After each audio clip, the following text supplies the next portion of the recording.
Welcome, hello and welcome. Vegan Treats. Vegan Treats. My favourite vegan bakery. Is there any other vegan bakery? I've not seen one. How are we all doing tonight? Good to see you here. Hello, William. Great to see you. What band were you playing with the song I Will Write My Words Upon the Door? That was Neil Morse and his band. Ooh, I see my email program is still open. We can't have emails coming through while I talk to you, so I'm going to close that now. So yes, that was with Neil Morse, and that was back in 2007. I recorded that when I was just a wee lad and knew nothing of the world. There you go. Hi, Margaret. You think it was Neil Morse? You think right. Thanks, William. I'm glad you like it. Hi, Deb. Great to see you. And maybe Rich, too. What is that enormous shipping container behind me? That enormous shipping container, and there's one exactly the same size behind it, is Dave Bainbridge's keyboard for the tour. And he has got a keyboard shipped here, so I'm going to keep it for a month. I have a bit of a play on it. I have a bit of a tinkle of the ivories. I hope they're not made out of ivory. I don't think they are. I think it's plastic. Tinkle of the plastics. And so yes. It's all happening. It's all happening. Right. Lots of alerts. So many alerts. Deanne, great to see you. Lucy, great to see you back. Somebody thought Dave was in there earlier. Yes, we need to punch some air holes in there, I think, for him.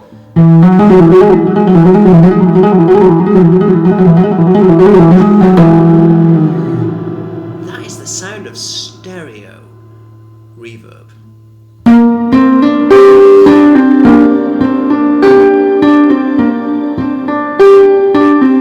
I need some new strings on this thing.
I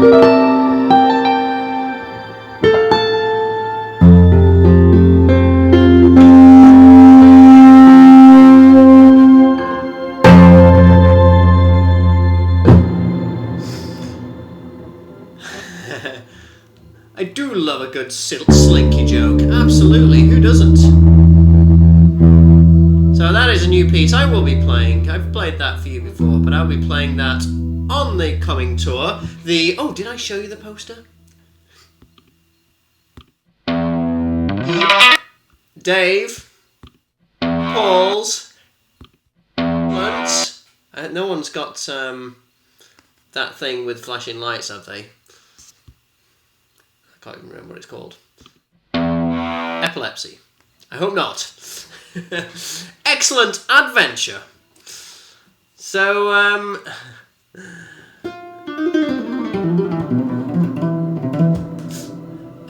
so how the F do you do that? What was that? Was the guitar thing, or was it the changing the screens? That's pretty cool, isn't it? So yes, that poster has been designed by Sean, fellow patron. What a magnificent job he's done. That is the first draft of the poster, and as you can see, this first draft is pretty damn good. The only thing I'm going to change are things that I've decided that I want to change from what I gave him before. So he's just done a spectacular job. So I don't think he's out there, but thanks, Sean. We will give him full love on the Patreon page.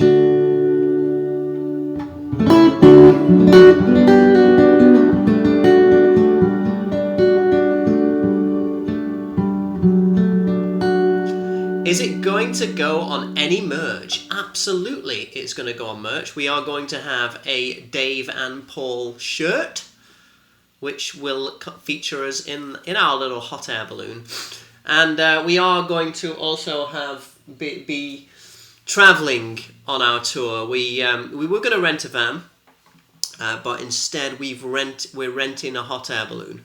The slight problem with the plan is that basically our tour routing has gone out of the window, or at least it would have gone out of the window if our hot air balloon had windows. It's gone out of the basket, and basically our tour is just wherever we land on a daily basis. So yeah, we just go where the wind takes us, and wherever the wind blows us and lands us in, I don't know, middle of nowhere, field, Atlantic, Pacific, a Great Lake, we will play a show there. Kansas, yes, absolutely. That'd be great.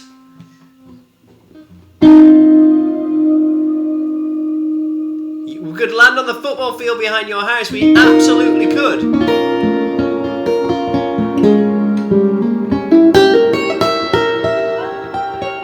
Hey Tracy, good to see you.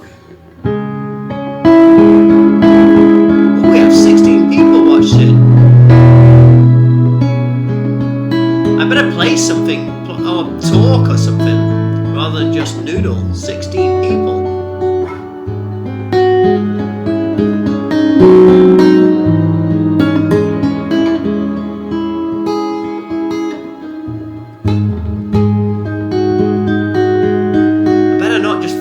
Like that if 16 people are watching. Oh, 15 people! That's because I fluffed that note.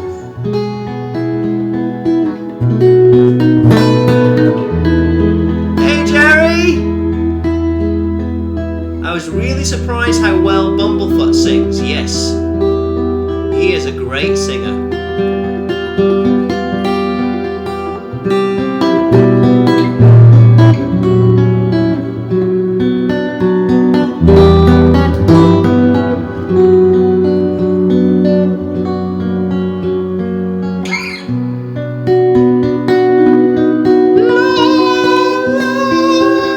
Not avoiding the singing lesson talk. And I think as you can hear, I don't need singing lessons. La, la, la, la, la.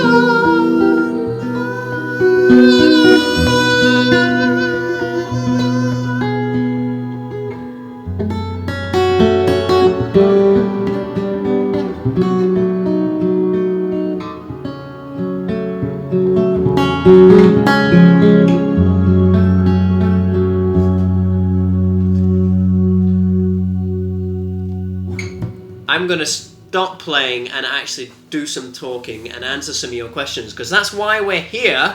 You're not here just to listen to me noodle, are you guys? Maybe falsetto is not my thing. I beg your pardon. Falsetto is my trademark. Did Simon have his baby yet? Yes, absolutely. Yes, Simon had his baby a long time ago. In fact, it was at the start of July. It was the same day as we played New Hampshire. And I will show you a photo of Simon with his baby as soon as I get the photo with Simon and his baby. There's baby Simon, or should I say Ernest. And there is father and son. Look at that. That's a good photo, isn't it? That's a really good photo. So there you go. So yes, Simon did have his baby, and he will be on tour with us in October, on tour with Carl. So we're putting together a set list for that now. And as you know, on the last tour, I was singing through a vocoder. And as you also know, I have got a singing lesson tomorrow. And as some of you know, because you tuned into the earlier streaming session, the reason I am taking this singing lesson is obviously to kind of, general singing. Might even do some singing on the duo tour, let's see. Not falsetto, Deanne, don't worry. So I'm going to have a sip of iced tea. This is a big announcement. It's making me nervous, clearly. All right, that's better. So I will be doing some singing, maybe, on the duo tour. But the plan is to do away with, and when I say do away with, I mean upgrade the vocoder to a general vocal effects processor, and actually do some singing in the band. So we shall see if that happens. I have not run this past Carl yet. So let's see how well the singing lessons go before I actually tell Carl my plan. But I've had these plans in the past and I've not told Carl. So I thought, I think a vocoder could be good in the band. So I went out and I bought a vocoder and I learnt some of the songs, and I turned up for a sound check, for a gig, a sound check, and said, "What do you think of this, Carl?" And he liked it, so it went in the band. And I also went MIDI on my guitar and incorporated a load of MIDI sounds, and sent him a video. Said, "What do you think of this, Carl?" And he liked it, and he incorporated it into the band. So I am hoping that these vocal cords that you hear speaking to you now will also get the approval of Mr. Carl Palmer. And I will be singing a few songs in the band. We will see. We will see. He has not, as I say, mum's the word, because I have not even told him about it yet. I've not told anybody except for you guys and the people who tuned in at 3 o'clock. So that is the plan. That is the plan. I'm slightly nervous. I mean, the whole thing about getting a keyboard player and not having a singer is no singer means nobody can be compared to Greg Lake's voice, and no keyboard means nobody can be compared to Keith Emerson, even though I did see a comparison in someone's comment the other day, but that's okay. So I am slightly nervous in as much as now I'm using MIDI sounds. It kind of does open me up to the comparison of Keith, and now that I am thinking about singing, it does open me up to the comparison of Greg. And of course I am not going to be anywhere like that. I'm going to be nothing like Greg, but I'm hoping with a few kind of vocal effects it can, I can achieve the the effect or get the message across that I'm not trying to be Greg and we're not trying to be an ELP cover band. And who knows? It could work. Could work. You know, I played with Cyndi Lauper and others. I know the person his vocal coach to many stars now. Wow, that sounds very cool. Well, do you know what? I'm just going for a local singing teacher. It's a local singing school. I spoke to her on the phone yesterday, and she seems really nice. And just going to give it a go. I mean, I'm not aiming to be the best singer in the world. I'm just aiming to, improve my voice enough so I can sing these songs. So we'll see if I want to take it further. Then I probably who latest is Roger Waters. Wow. If I want to take it further and if it's an avenue I want to explore, then I will definitely drop you a line, Ed. Thank you very much. I don't know, though. I think you three have established your own identity as a band. I think people will take it for what it is and not compare. I hope so, Margaret. I hope so. Yes, I hope so. What happens on Patreon stays on Patreon. I like it. Fantastic. That is definitely the unwritten rule. I should make everyone, when people sign up, I should make everybody sign a... what is it? A non-disclosure form? I think so. Because I do tell you some juicy secrets. I definitely do.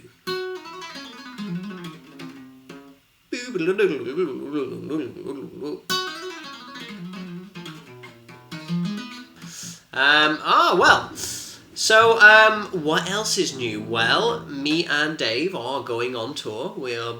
I'm really looking forward to it. I'm getting him to learn a few of my pieces. We're going to be playing a few original pieces, and I think we're even going to do just a bit of improvisation as well, just a bit of kind of let's put a film on and let's see where this goes type improvisation. So I'm very excited about that. And the other big news, exciting news,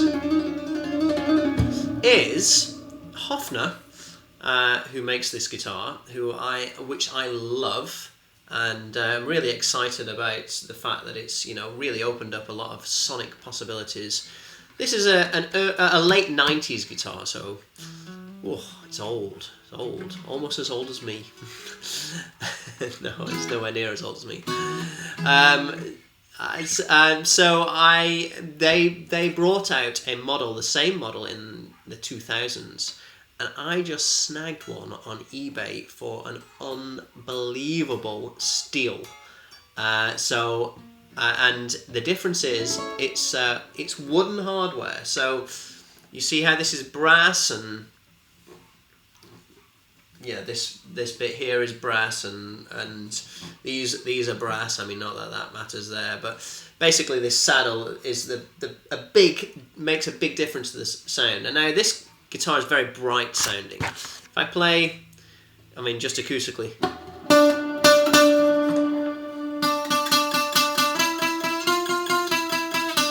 you can hear that real attack, real bright attack. Which is great for some things. It is fantastic for the tapping stuff.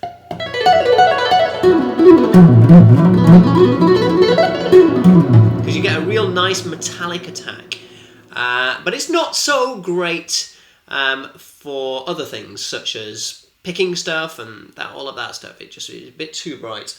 Now, the 2000s model have got ebony bridge string saddles, or whatever it's called, and that is the one that I've got on eBay, and so it should be arriving, I think they said by the 20th, so I shall be having a new one of these. Well, whether I'm going to put the 26th fret on it remains to be seen, but I'm looking forward to it. I'm hoping that it's really going to open up a lot of stuff in terms of my solo arrangements. That's quite an exciting path I'm following, you know, with all of these new arrangements, and for this new album that I'm looking at doing. I'm working on one more arrangement for the new album. I talked about the new album being, the Impressionists and impressions of Impressionists. So me kind of doing original pieces plus covers of Impressionist piano pieces. I'm working on one more arrangement, and that's all of the arrangements done for the album. Very, very exciting. What is bright? Okay, yes. Bright. Yes, bright means that, more treble, more top end. It's quite a thin sound, this. If I played the same thing on my, even on this electric, you hear that's quite a warm sound. I don't know if you can hear that. And this is it's got a ton of attack to it. It's got a ton of attack to it. That's a lot warmer. It's like this has had the treble boosted. That has had the treble taken down a bit. So yes. Exactly.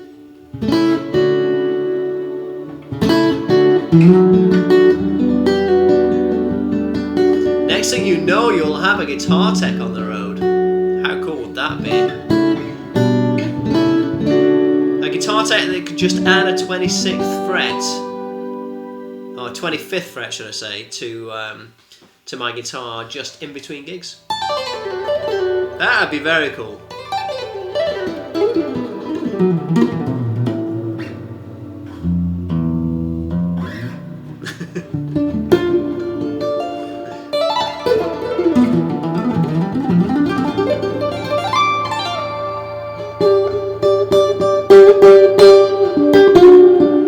Who are my guitar heroes? Well, there's a guitar on the wall over there that will give you a big clue.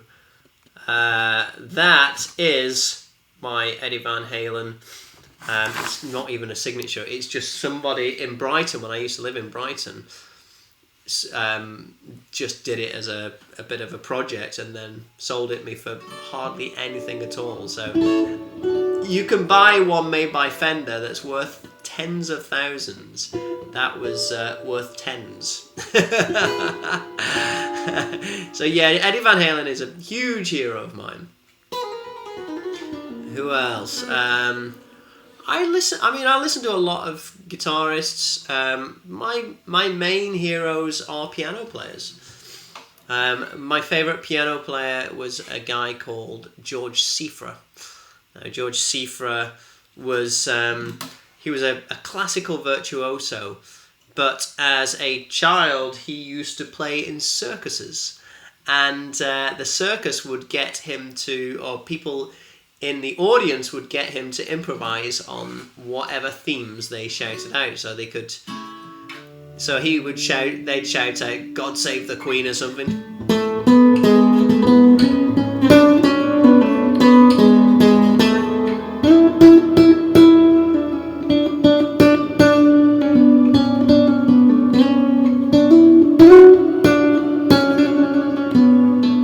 And he would do an improvisation based on that on the piano.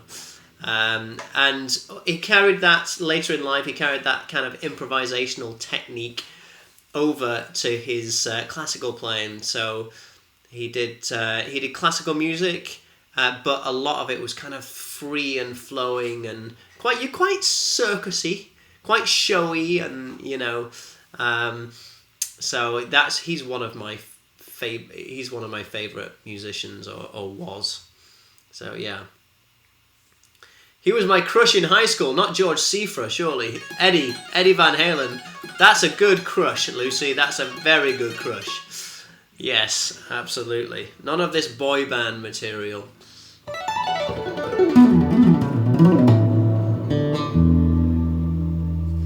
Hey Shirley, good to see you.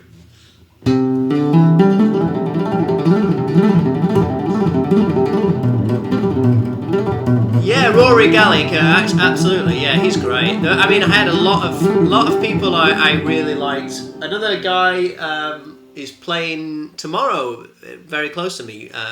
Walter Trout. He was an interesting. He did an album called No More Fish Jokes, like a man with a sense of humour. So Walter Trout is he's a great guitar player. He's I only mention him because he's playing locally tomorrow. Who else?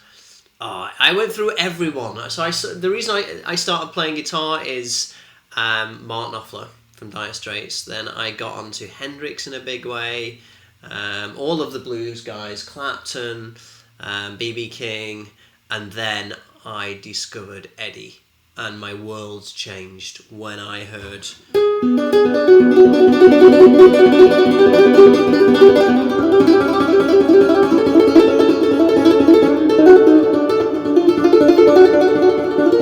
It's been a while.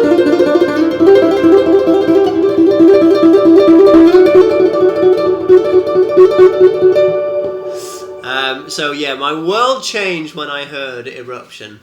And then I discovered Joe Satriani. Steve Vai was a huge hero of mine for a while. It still is. Let's not forget Bumblefoot as well, because I was a big Bumblefoot fan as well.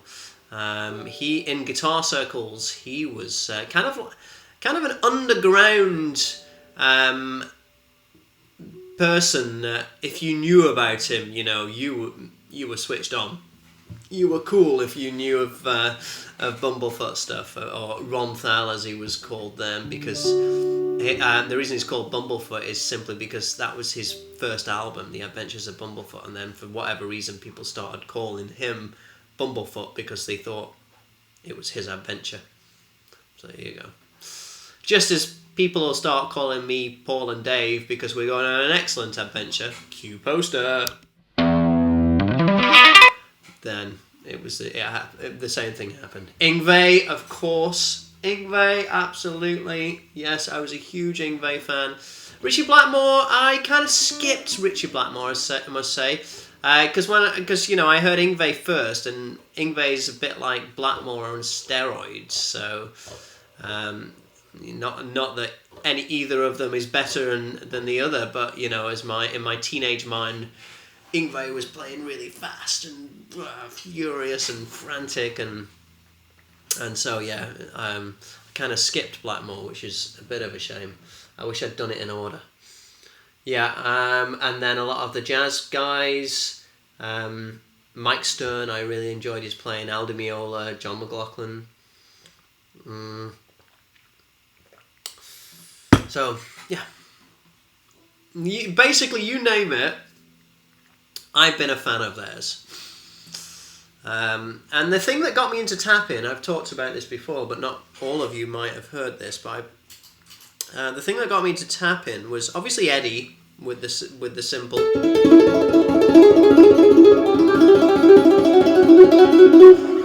With that sort of thing. But I had a love for classical music, had a love for classical piano music.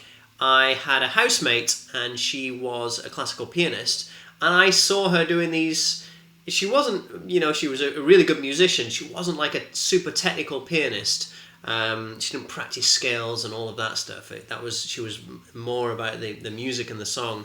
But she would rip out these ridiculous arpeggios that would go whoosh on the piano, whoosh down the piano, and make it look so easy. And the reason why it looked so easy is because it was so easy. So I got into trying to work out a way to do that on guitar. And I've said this to many of you before, I know. But the way that what she was doing is she'd play something in one octave, and then she'd just move to the next octave and move to the next octave and play exactly the same thing, coming up and down the piano like this, and it was super, super easy. And I just thought, how can I do that? So I took a scale, say a pentatonic scale, and I thought, well, instead of playing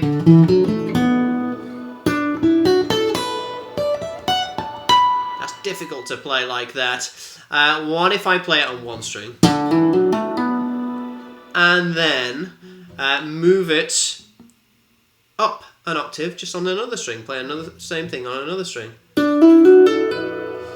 and then I'll do the same on another string, and all of a sudden I'm doing exactly the same as my housemate is on piano. So,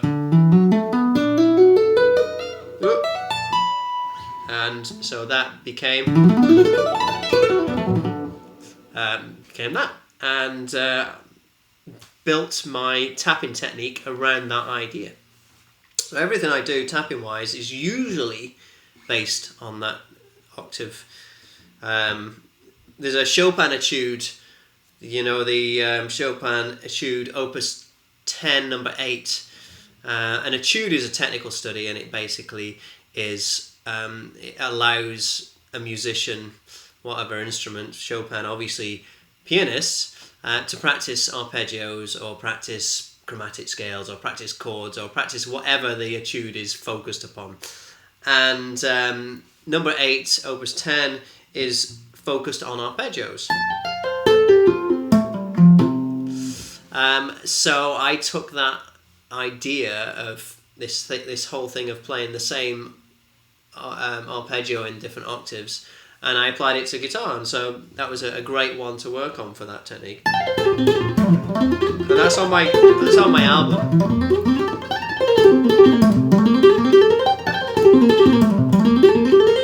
So those are all the same thing.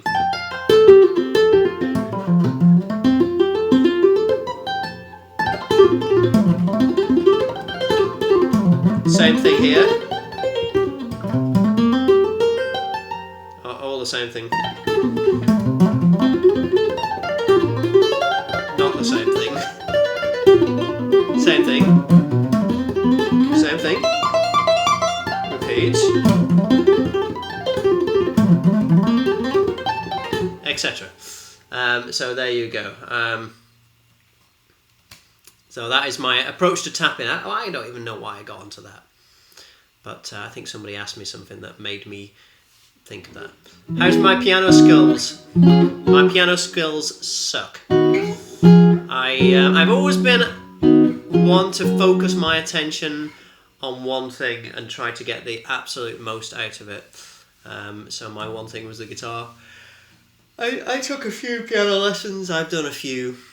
I learnt it in college and stuff, and I had to do exams on it and things like that, but never really was interested in being a pianist. Just wanted to, because I think the reason why I didn't want to be a pianist is that I saw that the stuff that I was wanting to play, if I played piano, would have been Chopin, it would have been Debussy, it would have been all of the stuff that I play on guitar now. And there's already thousands of pianists playing that stuff on piano. And one thing I've always thought of is I never want to do something that anybody else is doing. As soon as I see somebody else doing something, particularly something well, then it turns me off. I'm just like, well, no, that's their thing. I want to find my thing. So I've always been about trying to find my unique voice or my unique place, and somebody else is doing something, then that just turns me away from it. I played keyboards for Asia, yes, in one sound check, and never got asked back, I have to say. That was the first and last time. Probably just a coincidence. Probably nothing to do with my playing. I think it was just a coincidence, really. Yeah, but I never got asked back. Thanks, Lucy. Yes, absolutely. The world doesn't need another George Cifra, or the world doesn't need another Frédéric Chopin or whatever. What the world needs is a Lucy or a William or a Sue or a Paul. So, I've always been about find your own thing, and then there'll never be anybody. Not that it's a competition, but there'll never be anybody better than you because there's nobody doing your thing. So there you go. Where was Jeff when you were playing his keyboards? I think Jeff was stuck in traffic. My plan worked. That oil slick on the highway worked.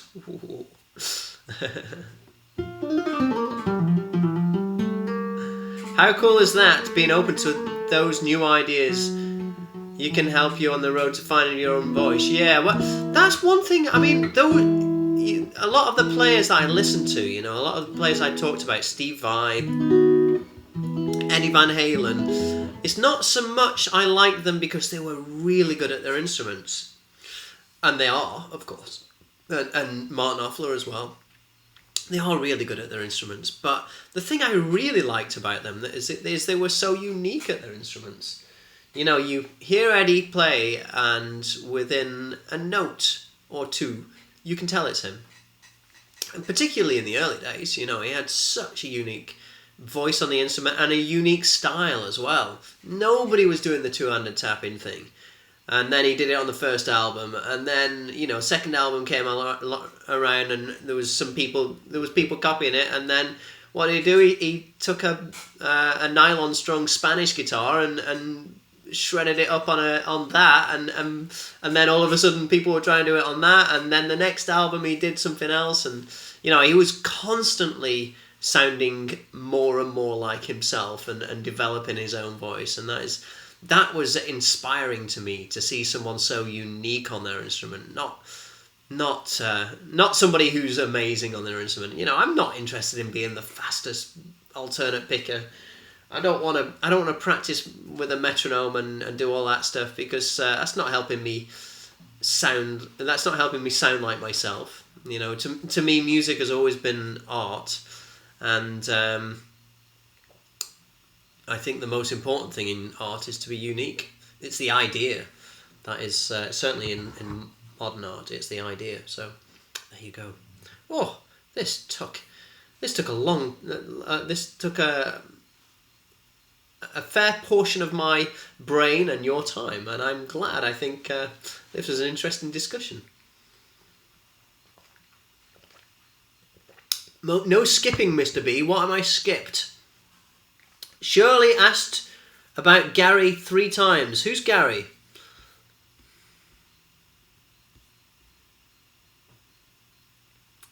Oh, was it Jeff? Huh? Who's Gary? Am I being really stupid here?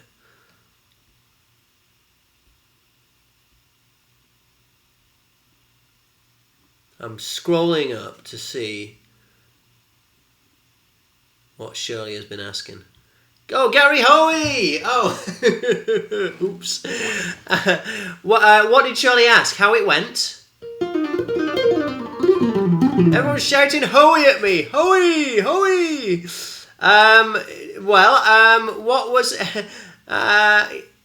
what did Gary Hoey have to say about your playing? I've just scrolled up. Sorry, these chats move so quickly that when I go off on one about being unique or two-handed tapping or piano players or not practicing with a metronome or whatever it is that I'm going off on, I miss them. So, Hoey down, that's what I should have played for him. Yeah, he enjoyed it. He said he enjoyed it. I think he quite appreciated the fact that I just did something completely different to him, because I knew he'd be turning up with his blues band, 3-piece blues band, doing his shredding solos, that sort of thing. So I just thought, I'm not going to do any of that. I'm not even going to take my electric. I'm not even going to. It's not going to be an electric guitar. I'm going to turn up with this. I'm going to be completely different to him, because I think that's, first of all, A, respectful, because I'm not trying to walk on his turf, and B, it's giving the audience something completely different. It's giving them a nice variety. They're not going to be shredded out by the time the evening's over. So that was my thinking. And see, I love this guitar and I really enjoy doing something different. But what did Gary think of it? Yeah, he was complimentary. Yeah, I think he enjoyed it. What do you think of Kenny Wayne Shepherd? He's another great guitarist. Now about your son. Lots of chat tonight, there are. Yes, there is. My son, well, talk about my son. I can tell you exactly where he is right now. Because we were in TJ Maxx. I always get it mixed up. It's different in the UK. It's TK Maxx in the UK. And we've been thinking about getting...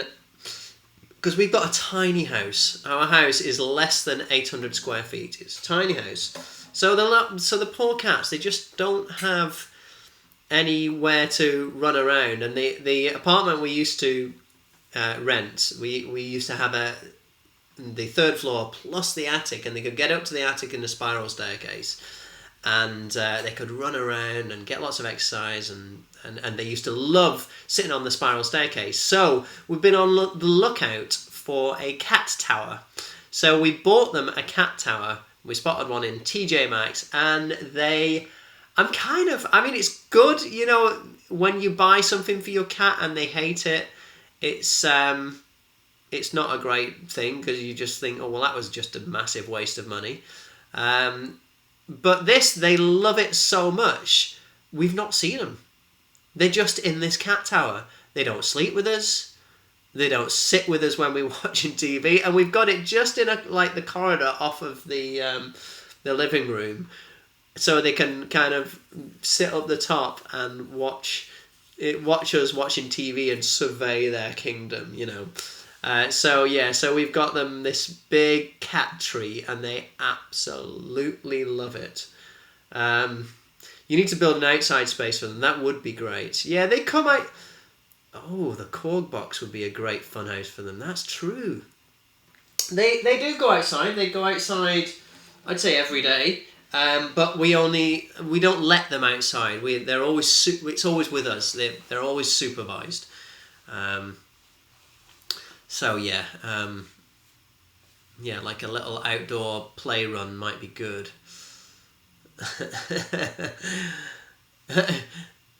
Texas gal. Lucy just said, mine liked hers for 10 minutes and nope, back in my bed. Well, maybe that'll happen. Did it stop Darwin from waking you up at 4 a.m? I think it was 6 a.m. this morning, but it was Katie's turn, so that was all right. I'm gonna go and get Darwin.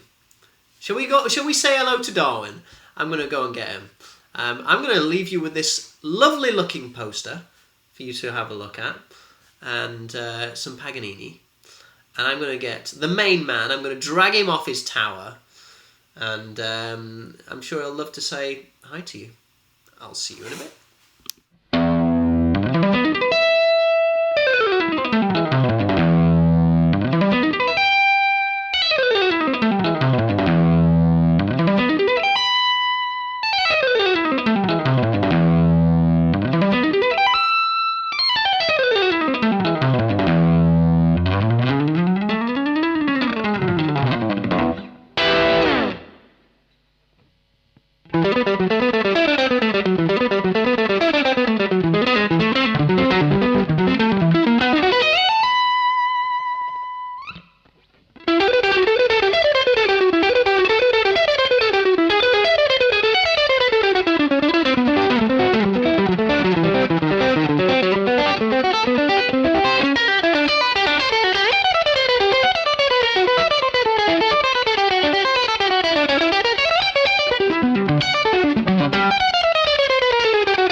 It's the new lean Darwin. Oh, look at that. He's been very modest by covering himself up there for you. Yeah, I say new and lean. It's because he's been to the vet and they've put him on some new food, haven't they, to help you lose weight. No, it doesn't like it. Doesn't like it. So, yes, here he is. Apparently he was a little bit overweight, weren't you? Yeah? Just a little. So, yeah, he's just been... Ooh. He's like, I thought we said we were going to keep this overweight thing between us. Don't tell everybody that. Darwin, it's all right. What happens on Patreon stays on Patreon. Nobody will find out. They won't. They won't. So yeah, Darwin's been up his tower. Haven't you, little man? Been up your tower? Yeah. He's not very sociable tonight. But yeah. Oh, let's go on there. But yeah. Have a look at your fans, Darwin. There we go. There we go. There he is. Oh, little man. You got a bit of a dirty eye. You got a bit of a dirty eye. Let's clean your eye. There you go. There we go. Little man.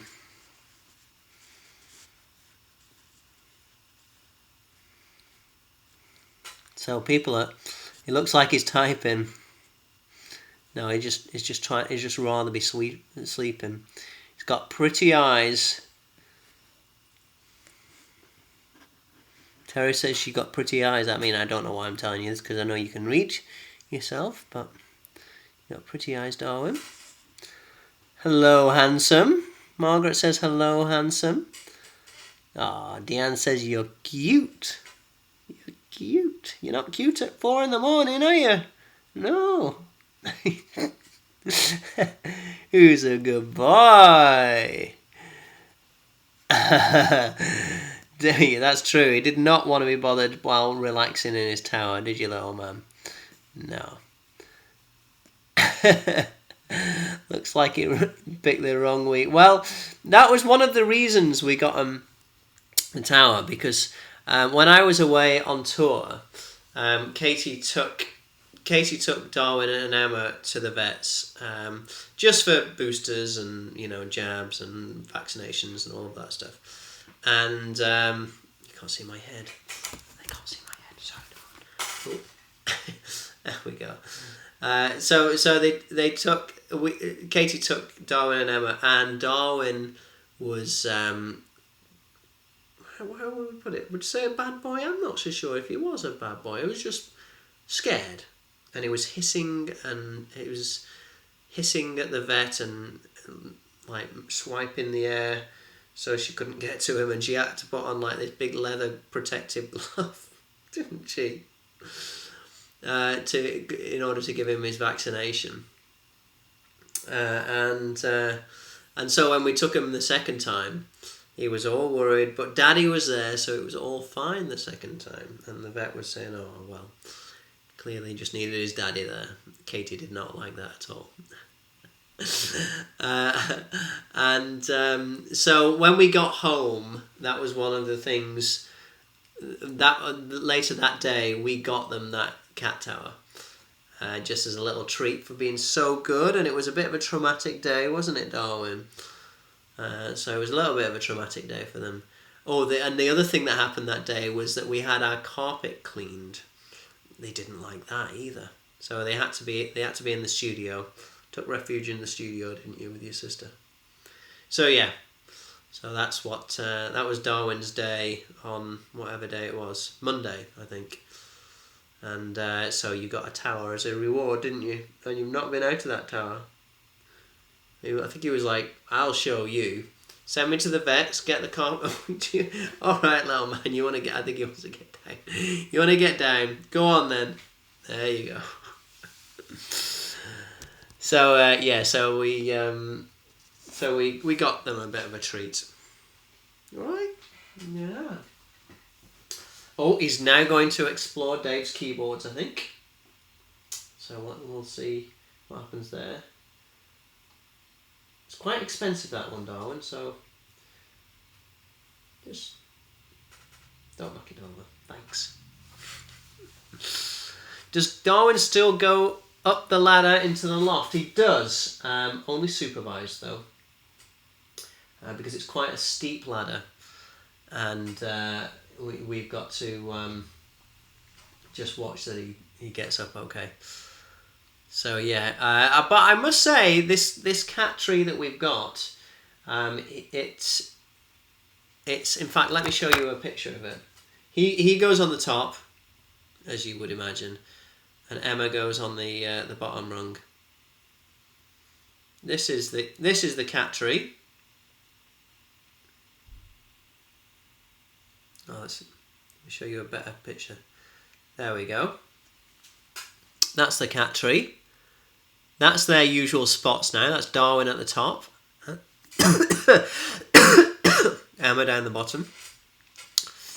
And you've probably got, I can't see it to scale maybe, but it's probably about 5 feet high, something like that.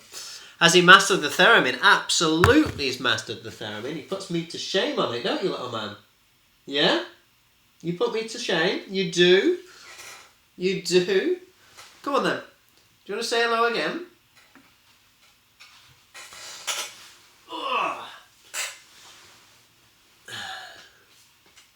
Yeah.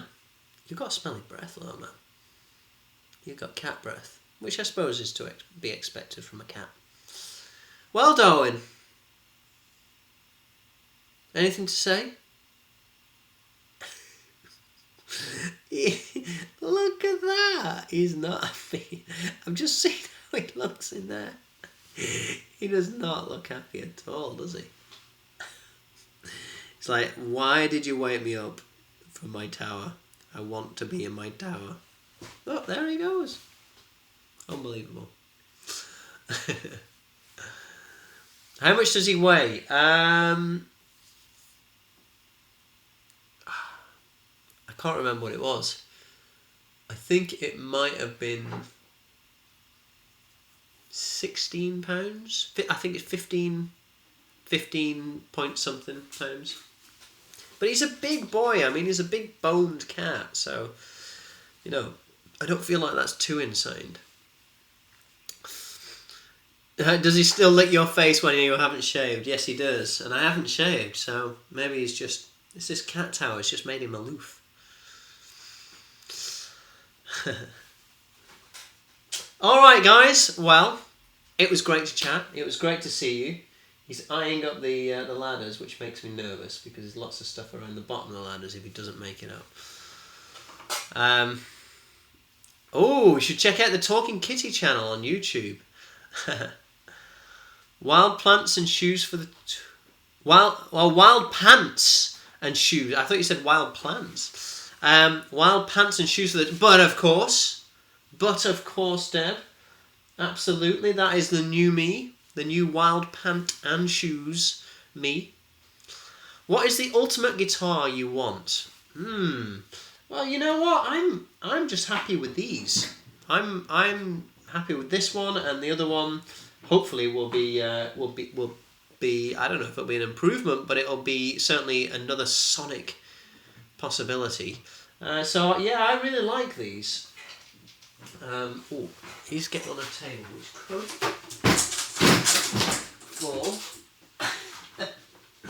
That table is a booby trap table, as you can see there. It goes down like that, which is exactly what just happened. I know I probably shouldn't. I was going to say father him, but mother him so much. But he's a bit dumb sometimes. The reason why we don't like him going outside is because he can just take off and run, and sometimes that's in the direction of a road. But thankfully, he only runs to as far as he's been before, and he's not been across the road without kind of real intrepidation. So he doesn't run into the road; he just runs to the side of it and stops. There you go. Strats, yes, I do like Strats. Do I have a Strat in here? I suppose I've got the Eddie Van Halen Strat. But yeah, Strats are very cool. What is your next non-guitar purchase going to be? Well, my next non-guitar purchase is going to be the updated vocoder, which has a vocoder in it, but it also has a whole array of other effects, other vocal effects. So it has like distortion, makes it sound like you're doubling, it has lots of reverbs, it has all of that fun stuff. So this is the thing that I'm going to be starting using with Carl. So yes.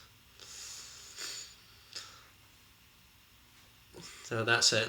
All my purchases are musically related. I mean, that's what happens when you do your hobby for your for a living. You know, you get to buy fun stuff because it makes what you're doing.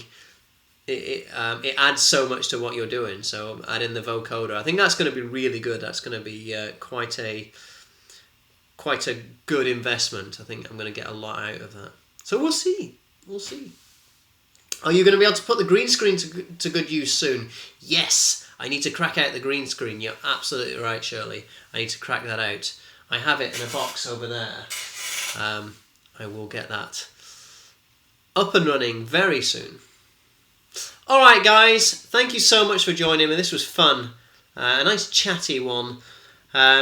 Today I did lots and lots of playing at 3 o'clock. Tonight I've done lots and lots of talking. Both is good.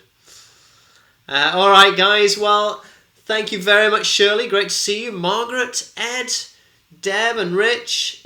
Thanks for tuning. I've said Lucy, Ed. Wonderful to see you. And I know there are. Oh, Marie. Fantastic to see you.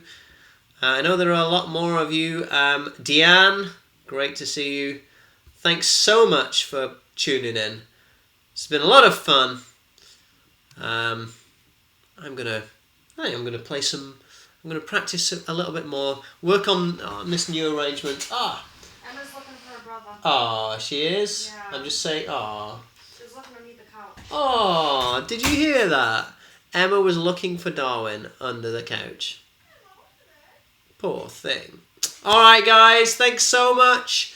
I will see you again next week, and also, of course, on Patreon. Patreon. Bye, guys.